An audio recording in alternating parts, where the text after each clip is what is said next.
Por exemplo, o Senhor nos mandou fazer discípulos, Ele nos mandou pregar o Evangelho, e o pré-requisito para pregar o Evangelho é conhecer o Evangelho. Se nós desconhecermos o Evangelho, se nós o conhecermos apenas parcialmente, como pregaremos o Evangelho?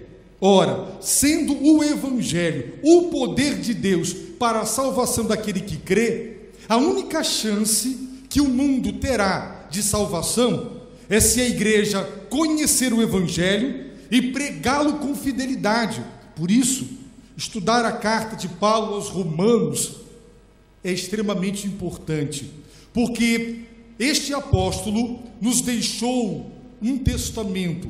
A carta de Paulo aos Romanos tem sido considerada o testamento de Paulo. Algumas pessoas próximas da morte costumam elaborar o seu testamento, o seu legado, o que deixarão. E ele pregava o Evangelho. Ele pediu a Timóteo para que conservasse o modelo das suas palavras, para que ele guardasse com a ajuda do Espírito Santo o bom depósito. O desejo de Paulo era que o Evangelho permanecesse íntegro. No início da carta aos Gálatas, ele fala de um outro Evangelho, mas não existe outro Evangelho, só existe um único Evangelho. E qualquer acréscimo ou qualquer subtração, ele deixará de ser o Evangelho. E Deus, queridos irmãos, honra o Evangelho. A palavra que Deus honra é a sua palavra. A palavra que Deus usa é essa semente incorruptível. E essa é a palavra, diz Pedro, que foi evangelizada. Evangelizar é compartilhar o Evangelho. O que é o Evangelho? Você o conhece em plenitude e profundamente para ser capaz de compartilhá-lo. O que temos observado hoje são reducionismos. Muitos reduzem o Evangelho a perdão de pecados, mas vai além do perdão. Paulo escreveu sua carta aos Romanos, e essa carta tem sido considerada o quinto Evangelho, ou o Evangelho segundo o apóstolo Paulo. Trata-se do seu testamento. Ele deixou para nós uma exposição profunda do que é o Evangelho, em sua inteireza, em sua plenitude. Por isso, tudo quanto há na carta de Paulo aos Romanos faz parte do conteúdo do Evangelho. E ele deixou claro para os presbíteros da igreja de Éfeso que ele jamais se esquivou de pregar todo o conselho de Deus. Ele pregou toda a verdade de Deus. E ele também deixou claro que pregava a Cristo Jesus como Senhor. E esse divórcio entre o Salvador e o Senhor nunca houve na evangelização de Paulo, porque pregar é remeter as pessoas ao Senhor soberano Jesus Cristo. Por isso, meus irmãos, vamos estudar a carta de Paulo aos Romanos, porque devemos evangelizar o mundo. E para que sejamos capazes de evangelizá-lo, precisamos conhecer o conteúdo do Evangelho. É verdade que hoje há uma banalização do Evangelho, há uma pregação superficial, tem se equiparado a salvação, a cura, a libertação e a solução de problemas, colocando a magnífica, extraordinária obra da graça de Deus no mesmo patamar de importância do que cura e coisas dessa natureza. E isso, meus irmãos, tem sido de grande prejuízo para o Evangelho. Sabemos, meus irmãos, também que, infelizmente, existem muitas pessoas que se dizem evangélicas, no entanto, não trazem consigo a certeza da salvação e nem da vida eterna. Evangelizando nas ruas do nosso bairro, durante o treinamento do evangelismo explosivo, 4 pessoas foram abordadas, 4 pessoas declararam-se evangélicas, membros de igrejas evangélicas. Nenhuma das 4 tinha certeza da salvação. E quando questionadas sobre a razão divina para deixá-los entrar no céu, apoiaram-se em obras e não na graça de Deus. Queridos irmãos, que evangelho é esse que está sendo pregado, cujo produto não é a certeza da salvação, fundamentada nos méritos de Cristo, pela graça de Deus? Hoje, nunca as igrejas estiveram tão cheias como estão nos dias de hoje, mas as pessoas não conhecem a doutrina, não conhecem o evangelho e não trazem consigo a certeza da salvação. E o evangelho é o poder de Deus para salvar aquele que crê. Portanto, todos os que dizem crer deverão ter como produto dessa fé certeza de salvação. Mas o evangelho banalizado, empobrecido, reduzido, que se torna outro evangelho e, portanto, não é evangelho, está sendo divulgado em nossos dias. Por isso, crentes, entre aspas, sem certeza de salvação e confiando em suas obras para entrar no céu. Em segundo lugar, vamos estudar a carta de Paulo aos Romanos, porque também na grande comissão o Senhor nos mandou ensinar todas as coisas que ele havia dito e ensinado, para que as pessoas obedecessem. E há um mundo de diferença entre ensinar para que as pessoas saibam, sejam informadas, e para que elas vivam, obedeçam e guardem. Ora, como elas saberão o que deverão guardar, se o evangelho não for ensinado em sua plenitude? Hoje, muitas das igrejas que estão aderindo ao sistema de células, no desejo de multiplicação, sem grandes qualidades, colocam pessoas recém-nascidas, pessoas que estão engatinhando em estado de embrião espiritual para se tornarem líderes de células e para ensinarem a palavra de Deus. E o que nós temos é uma verdadeira, meus irmãos, uma verdadeira catástrofe. Por quê? Porque estamos vivendo numa época de grande superficialidade. Já tenho dito aos irmãos que no Rio de Janeiro tem uma região chamada de região dos lagos, e há em Araruama uma grande lagoa. Ela tem quilômetros em sua extensão. Você pode atravessá-la com água à altura do joelho ou abaixo do joelho.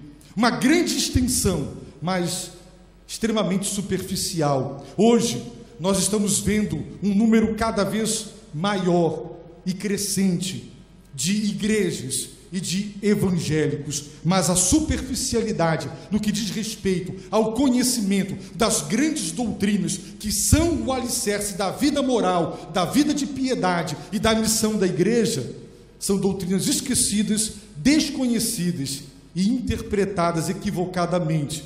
Por isso, nós precisamos estudar a carta de Paulo aos Romanos. Precisamos estudar esta carta com profundidade, em virtude do ensino da graça barata. Hoje, enaltece-se a graça de Deus, prega-se que o cristão está liberto, ele é livre da lei de Deus, e isso tem promovido a licenciosidade.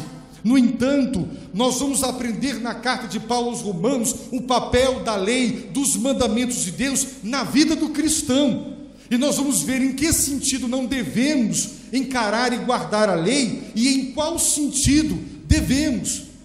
É notório, meus irmãos, que existem hoje, por exemplo, muitas denominações, e com exceção das igrejas batistas e presbiterianas, a grande maioria das igrejas pregam a perda da salvação, deixando claro que somente os que estiverem em santidade é que serão salvos se morrerem naquela condição. Ora, se a salvação é pela graça, não se mantém a salvação pela santificação. A santificação é uma evidência da salvação, é um processo no qual o Espírito Santo moralmente nos transforma à semelhança de Jesus Cristo. Mas a salvação é pela graça. Se o crente perde a salvação porque deixou de cultivá-la ou de desejá-la, a salvação deixou de ser pela graça. Portanto, há um grande desvio das principais doutrinas que foram redescobertas na Bíblia pelos reformadores e sempre fizeram parte das igrejas históricas que seguem a sã doutrina. Por isso, precisamos estudar a carta de Paulo aos Romanos. Precisamos também desta carta por causa da questão ética, por causa da questão moral. A Bíblia nos ensina a razão, o porquê e o fundamento.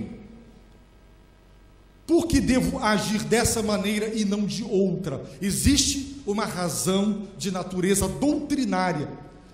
Agir desse jeito e não desse jeito não é uma questão de costume, não é uma questão de tradição ou de vontade própria. Tem que ter um fundamento bíblico.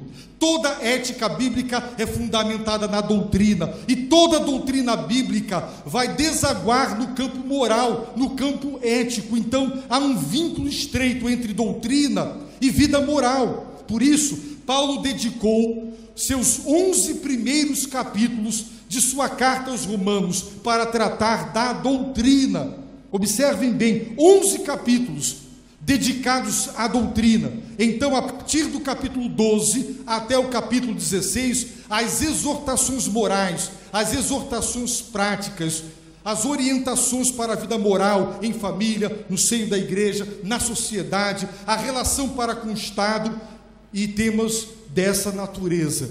Portanto, o fundamento da ética é a doutrina, e a doutrina deságua na ética. A verdade de Deus doutrinária deve trazer transformação interior e uma conduta moral e um caráter compatível com a nova vida em Cristo.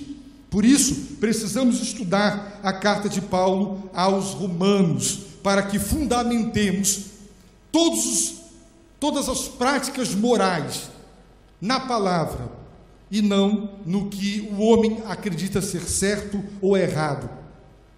Em último lugar, expor a carta de Paulo aos Romanos por causa da vida de oração. Segundo as Escrituras, meus irmãos, a oração que Deus ouve é aquela que é feita segundo a sua vontade. Essa é a oração que Deus honra. A oração não é um meio de dobrar a vontade de Deus à nossa, como uma criança que, com choro, com malcriação e desobediência, tenta dobrar a vontade do pai e da mãe. Não, a oração é o inverso. O papel da oração é dobrar a nossa vontade à vontade de Deus. Ora, se a oração que Deus responde é aquela que é feita segundo a sua vontade, é preciso, antes de orar, conhecer a vontade de Deus. E na carta de Paulo aos Romanos, nós, meus irmãos, seremos introduzidos pelo apóstolo, inspirado por Deus, para conhecer em profundidade a soberania de Deus, em tudo e em todas as coisas. Quando nos ajoelhamos para orar, crendo na soberania de Deus, compreendendo a soberania de Deus, nós, meus irmãos, teremos grande conforto, oraremos com fé, obteremos vitórias de joelhos, porque, segundo a vontade de Deus, oraremos. Por isso, a carta de Paulo aos Romanos, ela é de grande importância para a igreja moderna. Paulo tratará nesta carta de temas de grande relevância: as questões relativas à sexualidade, ao homossexualismo, ao papel do Estado, as relações entre igreja e Estado. Até o dia de hoje, quase que todas as religiões, com exceção do cristianismo evangélico genuíno, se prega a salvação pelas obras, ou a própria autossalvação pelo próprio merecimento. O papel da lei como meio para obedecer a Deus, para se salvar. E Paulo vai falar sobre a doutrina da justificação pela fé, através da graça de Deus. Todos os grandes temas que hoje são debatidos, nós encontraremos o apóstolo tratando com profundidade. O que nas outras cartas ele tratou de passagem, em Romanos ele aprofunda, ele mergulha.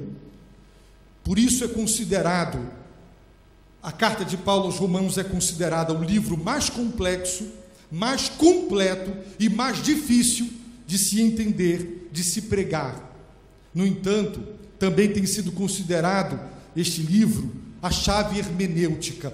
Uma vez tendo a compreensão de Romanos, você tem a chave que abre a compreensão de toda a Bíblia Sagrada.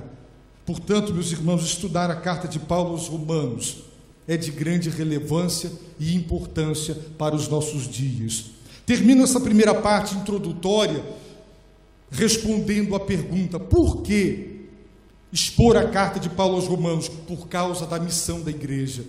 Também pela missão pastoral de pregar todo o conselho de Deus, não me esquivar de ensinar à igreja o Evangelho.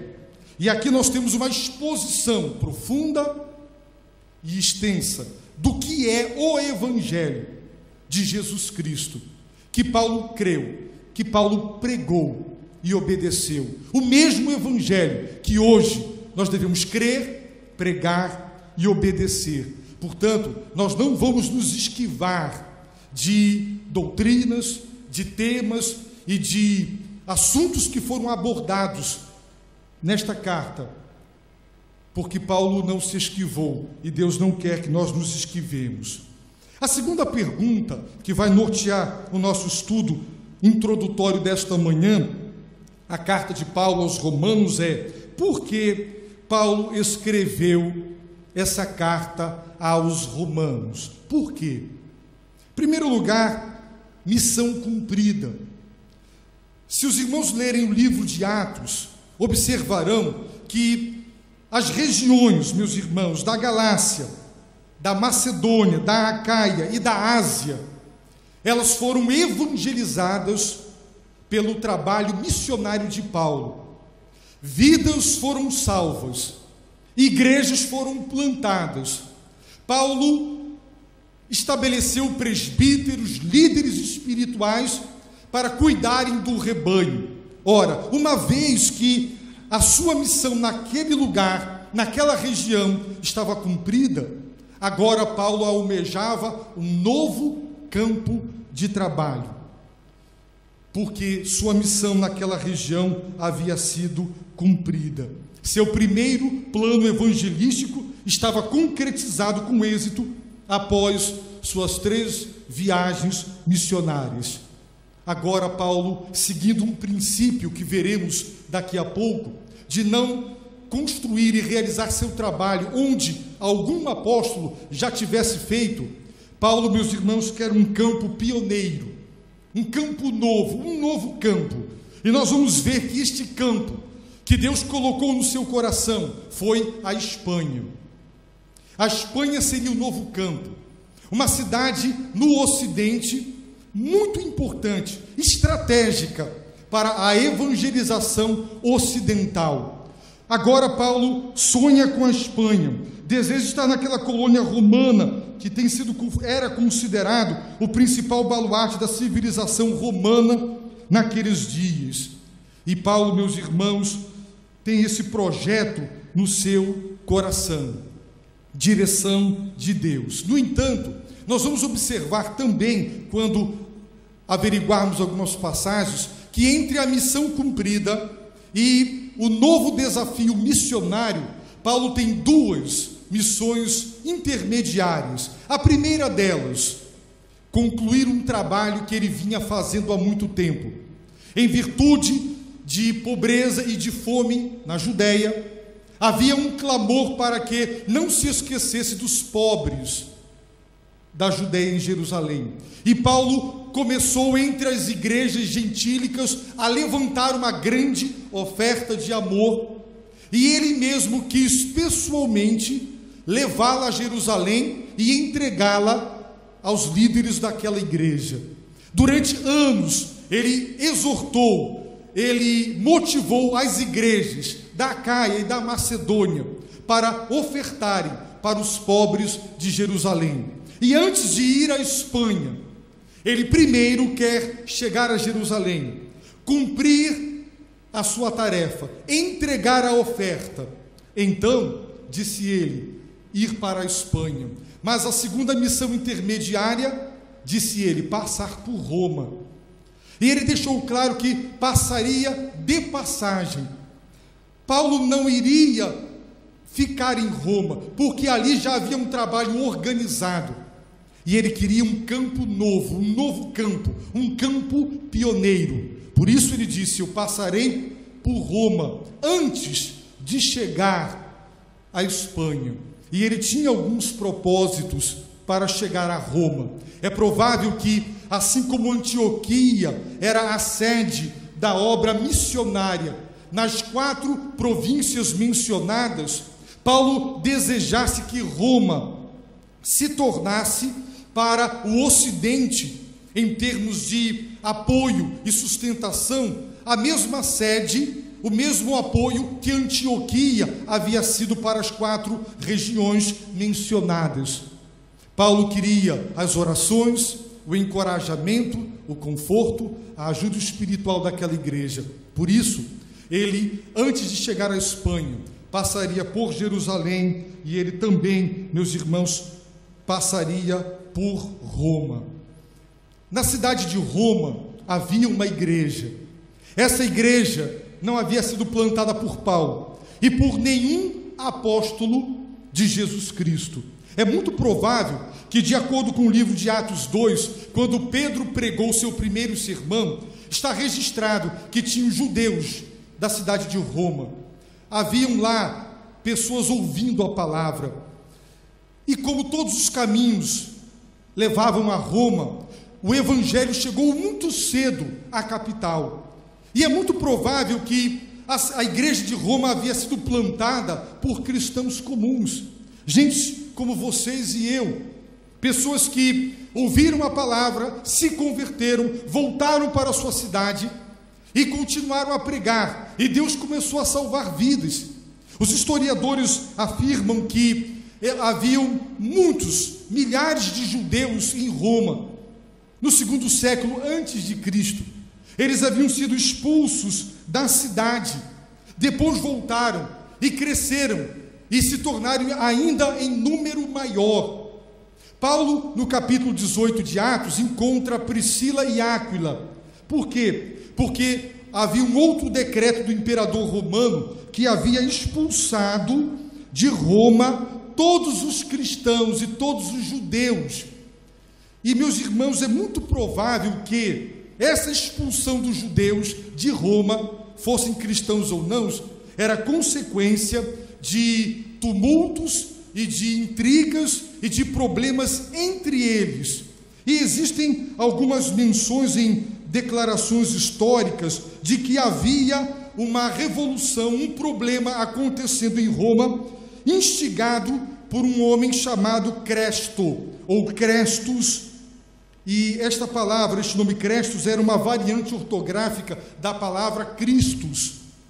E todos os comentaristas são unânimes em admitir que, com a conversão de judeus a Cristo, começou um grande problema, como acontecia em outras cidades. Os judeus que não se convertiam, não aceitavam a conversão de judeus, nem a conversão de gentios. E é provável que um problema sério entre judeus convertidos e não convertidos tenha desencadeado o tumulto que gerou o decreto para que eles fossem expulsos de Roma.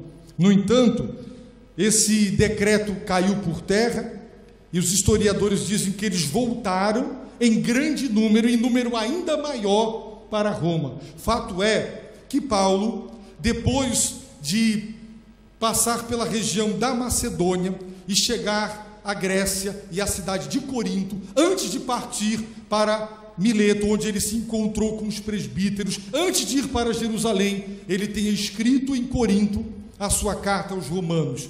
E nessa época, provavelmente o ano 57, já existia uma igreja florescente, forte e consolidada na cidade de Roma. Muito bem, nós vamos então para o texto, para que os irmãos possam averiguar isso melhor. Vamos para o capítulo 15 de Romanos. Tenho, portanto, motivo para me gloriar em Cristo Jesus, nas coisas concernentes a Deus, porque não ousarei falar de coisa alguma, senão daquilo que Cristo, por meu intermédio, tem feito, para a obediência da parte dos gentios, por palavra e por obras, pelo poder de sinais e prodígios, no poder do Espírito Santo, de modo que desde Jerusalém e arredores até a Ilíria tenho divulgado o Evangelho de Cristo. Deste modo, esforçando-me por anunciar o Evangelho, não onde Cristo houvera sido nomeado, para não edificar sobre fundamento alheio, antes, como está escrito, aquele a quem não foi anunciado o verão, e os que não ouviram entenderão, pelo que também muitas vezes tenho sido impedido de ir ter convosco.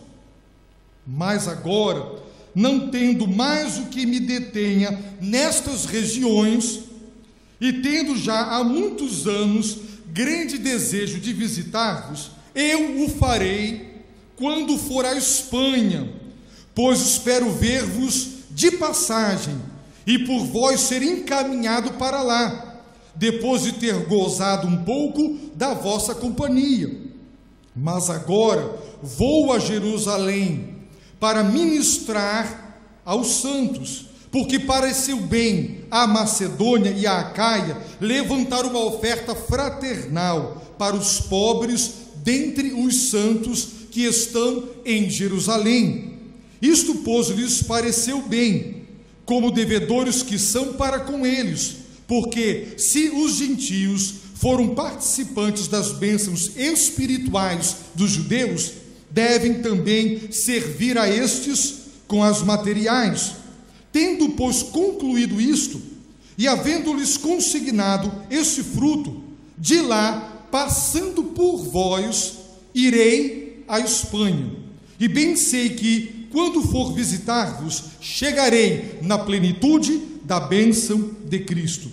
Rogo-vos, irmãos, por nosso Senhor Jesus Cristo, e pelo amor do Espírito, que luteis juntamente comigo nas vossas orações, por mim a Deus, para que eu seja livre dos rebeldes que estão na Judéia, e que este meu ministério em Jerusalém seja aceitável aos santos, a fim de que, pela vontade de Deus, eu chegue até vós com alegria e possa entre vós recobrar as forças, e o Deus de paz seja com todos vós. Amém. Está claro, meus irmãos, que Paulo considerou sua missão nas 4 províncias ou regiões da Acaia, da Macedônia, da Galácia e da Ásia concluídas, pessoas salvas, igrejas fundadas sob liderança de pastores.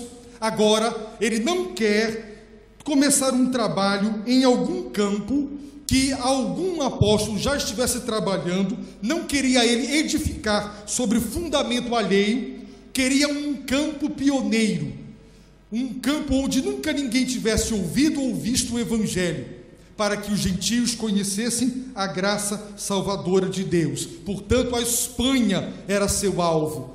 Passar por Roma de passagem, recobrar as forças, ter o apoio dos romanos, quem sabe financeiro, quem sabe espiritual, fazer de Roma a sede, como Antioquia havia sido para a evangelização das regiões mencionadas. Enfim, Paulo abriu seu coração. Paulo também pediu oração por 2 motivos. Primeiro, ele tinha receio.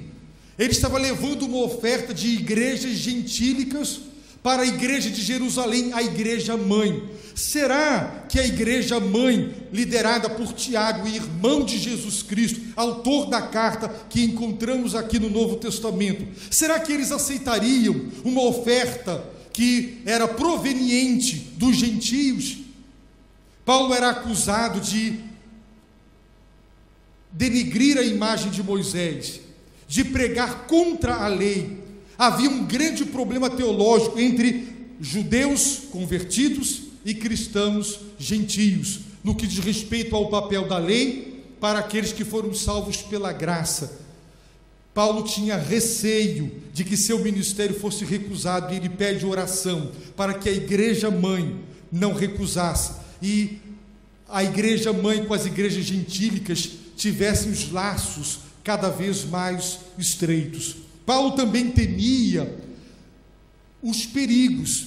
Se os irmãos lerem Atos, verão que o Espírito Santo através de várias pessoas em lugares diferentes, deixava claro que em Jerusalém ele seria preso e ele sofreria, mas ele caminha na direção de Jerusalém, segundo a vontade de Deus, e ele pede para que fosse livre dos rebeldes. E nós sabemos que, estando no templo, fazendo aquele voto com aqueles 4 homens, sob a orientação de Tiago, Paulo aqueceu, porque ele se fazia judeu para ganhar o judeu, e gentil para ganhar o gentil.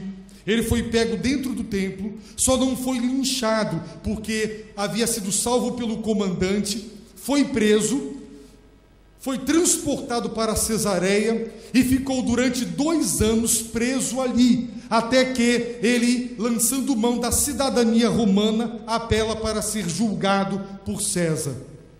Seu velho sonho de conhecer Roma se concretizara. Paulo era cidadão romano, conhecia muitos membros da igreja de Roma em suas viagens missionárias, mas ele nunca havia conhecido a cidade da qual ele era cidadão e nem a igreja que ele conhecia tantos membros. Agora, com planos de Deus e não os seus, de uma maneira contrária àquilo que ele havia programado e planejado previamente, mas dentro do curso da vontade de Deus, Paulo chegou a Roma.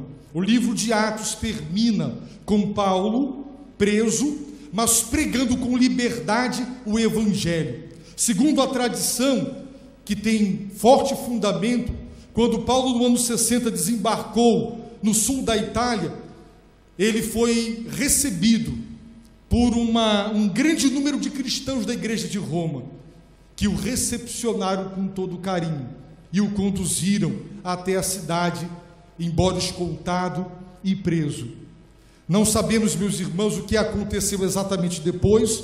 Tudo indica que ele foi solto.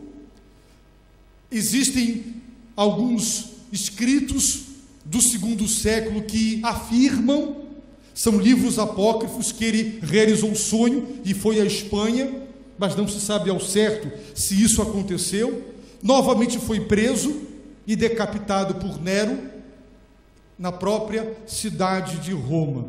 Fato é que seu projeto, no tempo de Deus, de acordo com a vontade de Deus, foi concretizado. Portanto, meus irmãos, esse é o contexto da carta aos Romanos. Paulo queria conhecê-los de passagem, porque o seu alvo era a Espanha. Queria compartilhar com eles dons espirituais e queria também ser confortado por eles, amparado por eles, recobrar as forças entre eles e partir para um novo campo. No entanto, nós sabemos que seus planos se concretizaram de maneira diferente.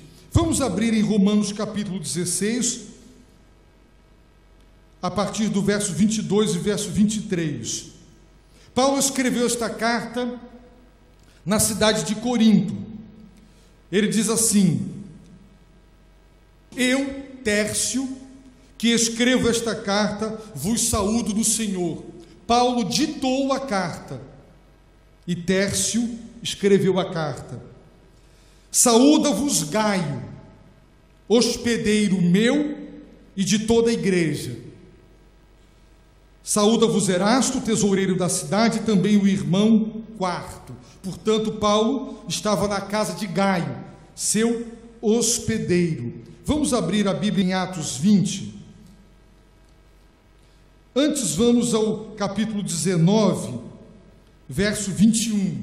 Paulo está em Éfeso e ele entende agora que sua missão na Galácia, na Ásia, na Macedônia e na Acaia havia chegado ao fim. Ele diz: cumprida estas coisas, Paulo propôs em seu espírito ir a Jerusalém, passando pela Macedônia e pela Acaia, porque dizia: depois de haver estado ali, é-me necessário ver também Roma.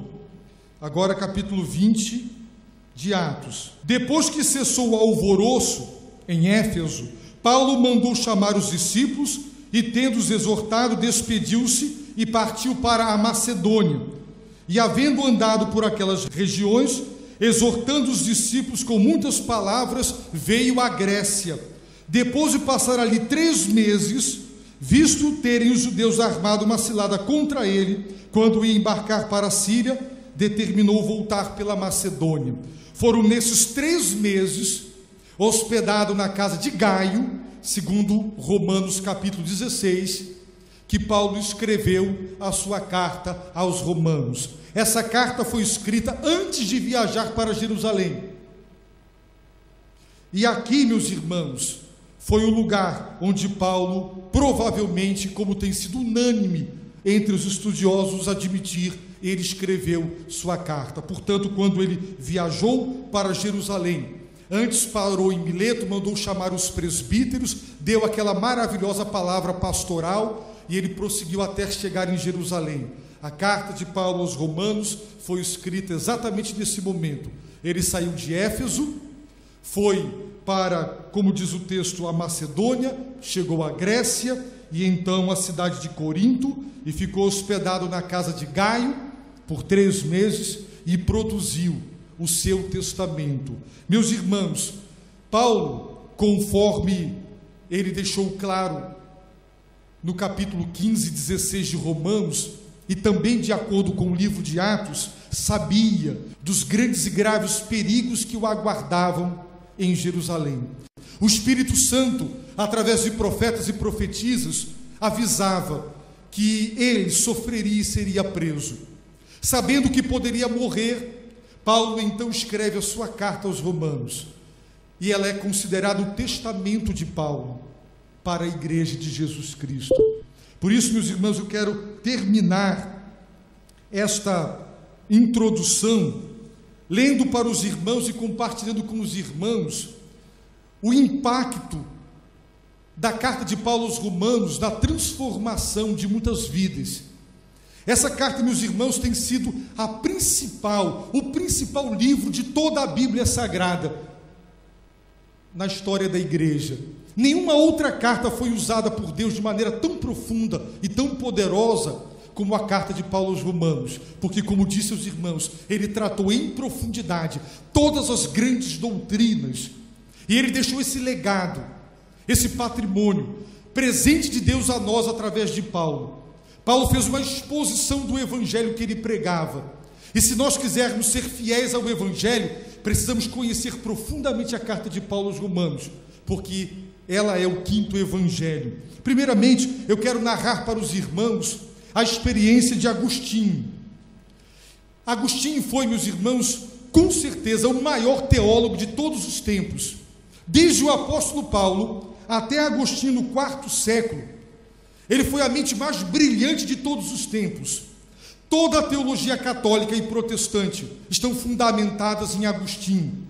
Todos os grandes reformadores beberam de uma única fonte, além das escrituras sagradas, Agostinho.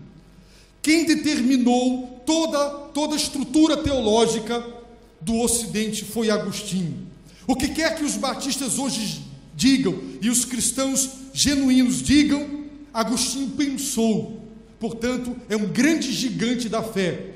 Um homem, meus irmãos, que Deus salvou e fez dele um instrumento poderoso na história da igreja. Até os dias de hoje, ele é referência. E eu vou contar para os irmãos como ele se converteu. E isso ocorreu no verão de 386 depois de Cristo. Agostinho, meus irmãos, ele compartilha conosco exatamente o seguinte. Em primeiro lugar, o contexto. Agostinho era um homem atormentado com sua própria escravidão, que tem sido chamada de bestial para com a lascívia, enquanto outros estavam livres e santos em Cristo. O estado de corrupção moral de Agostinho, embora um grande intelectual, professor de filosofia, um mestre em sua época, o seu estado moral era esse. E ele mesmo diz o seguinte: junto à casa onde estávamos hospedados, havia um pequeno jardim. Fui levado a me refugiar ali, por causa do tumulto do meu coração. Ali, onde ninguém pudesse interromper a luta conflitante e violenta que travava comigo mesmo, enlouquecia para recuperar a razão. Estava morrendo uma morte que me traria a vida.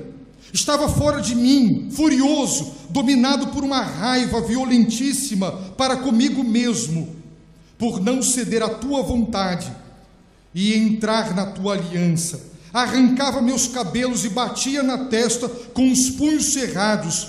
Depois entrelacei os dedos e abracei os dedos. Estava sendo detido por coisas pequenas, que puxavam minha vestimenta carnal e sussurravam: você vai nos abandonar? A partir desse momento, não estaremos mais com você. Enquanto estava tremendo na linha divisória, do outro lado podia ver a beleza casta da continência, com serena alegria e sem desordem, a chamar-me modestamente com um aceno para que atravessasse e não mais hesitasse. Ela estendeu suas mãos amáveis para me acolher com carinho e me abraçar. Lancei-me ao chão sob um pé de figo e dei livre curso às minhas lágrimas que agora jorravam dos meus olhos. Na minha miséria continuava clamando: até quando continuarei dizendo amanhã, amanhã? Por que não agora? Por que não pôr fim agora a estes pecados horrendos? De repente, ouço, vinda de uma casa vizinha, uma voz de criança cantarolando. Não sei dizer se a voz era de menino ou de menina, mas repetia continuamente: toma e lê, toma e lê, toma e lê. Ao ouvir isso, levantei os olhos e comecei a observar com a máxima atenção, a fim de lembrar se por acaso se tratava de alguma brincadeira na qual as crianças costumavam repetir tais palavras. Não lembrava, porém, de tê-las ouvido antes. Reprimi o pranto e me levantei dizendo a mim mesmo que isso só podia ser uma ordem divina para abrir o meu livro das Escrituras e ler a primeira passagem que encontrasse. Apressei-me a voltar ao lugar onde Alípio estava sentado. Peguei o livro das Epístolas de Paulo, abri e li em silêncio o primeiro parágrafo sobre o qual caiu o meu olhar. E dizia: não em orgias e bebedeiras, não em imoralidade sexual e depravação, não em desavença e inveja. Ao contrário, revistam-se do Senhor Jesus Cristo e não fiquem premeditando como satisfazer os desejos da carne. Romanos capítulo 13, de 13 a 14. Disse mais Agostinho: não desejava ler mais, nem era necessário. Por um instante, ao terminar a leitura dessa frase, era como se a luz da confiança inundasse o meu coração e toda a escuridão da dúvida se dissipou. Deus salvou esse homem dessa maneira, através desses 2 versículos da carta de Paulo aos Romanos. Martinho Lutero, séculos depois de Agostinho, professor de teologia, depois de ensinar na faculdade de teologia o livro de Salmos, ele começou a ensinar o livro de Romanos, e ele diz assim: ansiava muito por compreender a epístola de Paulo aos Romanos, e nada me impedia o caminho, senão a expressão a justiça de Deus, porque a entendia como se referindo àquela justiça pela qual Deus é justo e age com justiça quando pune os injustos. Noite e dia eu refletia até que captei a verdade de que a justiça de Deus é aquela justiça pela qual, mediante a graça e a pura misericórdia, Ele nos justifica pela fé. Daí por diante, senti-me renascer e atravessar os portais abertos do paraíso. Toda a Escritura ganhou um novo significado, e ao passo que antes a justiça de Deus me enchia de ódio, agora se me tornava indizivelmente bela e me enchia de maior amor. Essa passagem veio a ser para mim uma porta para o céu. Romanos capítulo 1, verso de número 17. Lutero fazia tudo para se salvar. Obedecia a todos os mandamentos, confessava toda e qualquer imaginação pecaminosa do seu coração. Somente quando entendeu, no livro de Romanos, a justificação pela fé, através da graça de Deus, é que ele foi salvo e entrou no paraíso. E daí, meus irmãos, vai eclodir toda a reforma protestante. Séculos depois, no século XVIII, John Wesley, esse homem, meus irmãos, foi de uma importância fundamental. O grande avivamento que ocorreu na Inglaterra e nos Estados Unidos, Deus operou pela instrumentalidade de Wesley. Ele era um homem dedicado à sua fé, e ele fazia tudo para se salvar através das suas boas obras, confiando em sua justiça própria. No entanto, meus irmãos, ele foi a um culto, em um lugar onde estava sendo lido o prefácio da carta de Paulo, do comentário de Lutero, a carta de Paulo aos Romanos. E diz assim, cerca de 8:45, enquanto ele descrevia a mudança que Deus operara no coração pela fé em Cristo, eu senti um estranho calor aquecer meu coração. Vi então que eu de fato cria em Cristo, somente em Cristo, para dar-me a salvação. E me veio uma certeza de que Ele havia tirado os meus pecados, até mesmo os meus, e que Ele me salvara da lei, do pecado e da morte. John Bunyan, autor do Peregrino, grande pregador da palavra de Deus, converteu-se, também ouvindo a leitura do comentário de Romanos, de Lutero, aos Gálatas e aos Romanos, e foi um outro grande gigante. Karl Barth, outro grande teólogo, na linha do liberalismo teológico, foi estudando e pregando na carta de Paulo aos Romanos que Deus lhe mostrou, e o fez abandonar todo o liberalismo teológico, e se tornou, meus irmãos, um grande ajudador da fé cristã. No entanto, meus irmãos, eu quero ainda ler para vocês alguns comentários feitos por alguns grandes homens de Deus. O primeiro deles é o do próprio Lutero. Lutero disse que o livro de Romanos era realmente a parte principal do Novo Testamento e verdadeiramente o que há de mais puro no Evangelho. Disse Lutero, o tema essencial e a intenção do apóstolo nesta epístola é destruir toda justiça e sabedoria próprias e, em contraposição, destacar e ressaltar, isto é, fazer com que se reconheça que ainda persistem, sendo muitos e grandes, os pecados e a estultícia que não existiam, isto é, que por nós eram considerados inexistentes por causa da justiça própria, e assim mostrar por fim que Cristo e sua justiça nos são necessários para que toda justiça e sabedoria próprias venham a ser verdadeiramente destruídas. Ele faz isso de maneira ininterrupta até o capítulo 12. Dali em diante, porém, ensina até o final da epístola o que devemos fazer e como devemos agir, uma vez recebida esta justiça de Cristo. A razão disso é que diante de Deus ninguém se torna justo tão logo pratique obras justas, como soberbamente acreditam estarem justificados os judeus, os gentios estultos e todos os demais. O que acontece é o inverso. Antes, alguém tem que ser justo para fazer obras justas. Assim como está escrito, o Senhor voltou os olhos para Abel e para as suas ofertas, não os voltou em primeiro lugar para as suas ofertas. Calvino, meus irmãos, declarou: se nós atingirmos uma verdadeira compreensão quanto a essa epístola, teremos uma porta aberta para todos os tesouros mais profundos das Escrituras.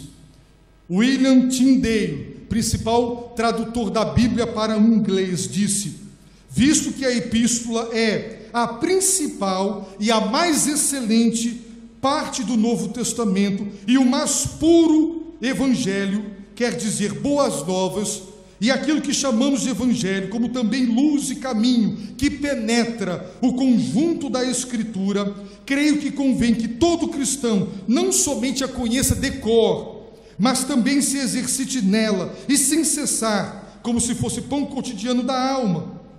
Na verdade, ninguém pode lê-la demasiadas vezes, nem estudá-la suficientemente bem. Sim, pois, quanto mais é estudada, mais fácil fica. Quanto mais meditada, mais agradável se torna.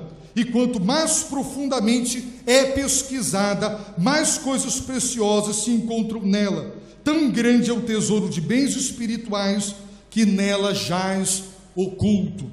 Portanto, parece evidente que a intenção de Paulo era abranger resumidamente nesta epístola, de modo completo, todo o aprendizado do Evangelho de Cristo e preparar uma introdução ao Velho Testamento, sim, pois quem tem inteiramente no coração esta epístola tem consigo a luz e a substância do Velho Testamento.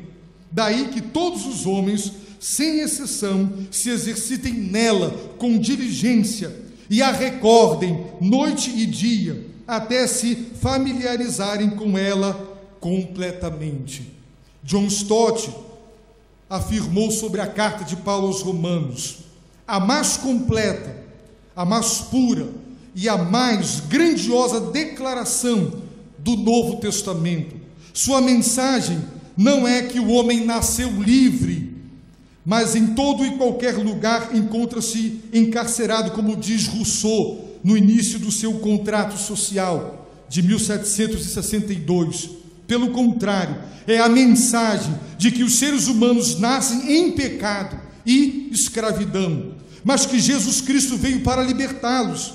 Nela se anuncia a boa nova da libertação, libertação da santa ira de Deus contra toda impiedade, libertação da alienação para uma vida de reconciliação, libertação da condenação da lei de Deus, libertação daquilo que Malcolm Muggeridge chama de o escuro calaboucinho do nosso próprio ego, libertação do medo da morte, esperança para a criação de um dia, libertar-se da corrupção para viver na gloriosa liberdade dos filhos de Deus, e entre mentes, libertação do conflito étnico na família de Deus e libertação para dedicar-nos em amor a uma vida de serviço a Deus e aos outros. A última declaração é do grande erudito F.F. Bruce. Prestem atenção, meus irmãos, diz assim: não é possível predizer o que pode acontecer quando as pessoas começam a estudar a epístola aos Romanos. O que sucedeu com Agostinho, Lutero, Wesley e Barth acionou grandes movimentos espirituais que deixaram sua marca na história do mundo. Mas coisas parecidas com essas aconteceram muito mais vezes com pessoas bem comuns, quando as palavras desta epístola penetraram nelas com poder. Assim, aqueles que a leram até esse ponto estejam preparados para as consequências de prosseguirem na leitura. O leitor está avisado.